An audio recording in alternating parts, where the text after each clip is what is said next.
Gusto mo makagawa ng healthy hotdogs pero wala kang sausage maker? Don't worry dahil makakagawa pa rin tayo ng healthy ulam na siguradong mai-enjoy ng ating mga kids. Panoorin mo lamang ang buong video para masundan ang lahat ng proseso. Gamit itong mga simpleng ingredients ay makakagawa tayo ng healthy ulam na magugustuhan ng ating mga kids. Syempre, gagamit pa rin tayo dito ng food processor. Una na natin ilalagay itong ating boneless chicken breast na ni-slice ko into cubes. Isusunod natin itong ating carrots na in-slice ko din pa cubes. Syempre, para mas lalong maging healthy ay maglalagay tayo ng malunggay. Idadaan natin ito sa ating food processor hanggang maging pino. Kapag ganito na nga ang kanyang itsura ay magdadagdag na tayo dito ng ating mga pampalasa. Meron tayo ditong ground pepper, garlic powder, onion powder, salt at seasoning mix. Kung wala naman kayong garlic powder at onion powder ay pwede naman kayong gumamit ng fresh onion at fresh garlic. Idadagdag na natin itong ating 2 itlog. At syempre, kakailanganin din natin dito ng cornstarch at naglagay na ako ng 3 kutsara.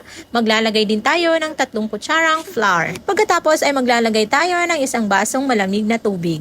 Idadaan ulit natin ito sa ating food processor para ma-blend ng mabuti. Kapag ganito na nga ang kanyang texture ay okay na at ready to cook na ang ating butter. Dito naman sa ating mainit na mantika ay dinip ko lang itong ating kutsara at nag-scoop ako ng ating mixture at saka ko pinrito ng dahan-dahan. At nakaluto na nga tayo ng healthy chicken nuggets with malunggay and carrots na siguradong magugustuhan ng ating mga kids. Para naman sa ating natirang mixture ay ilagay natin sa mga container at i-stock lang natin sa ating mga freezer. Kung nagustuhan mo ang video na ito, huwag mong kalimutan mag-follow, like, comment, and share.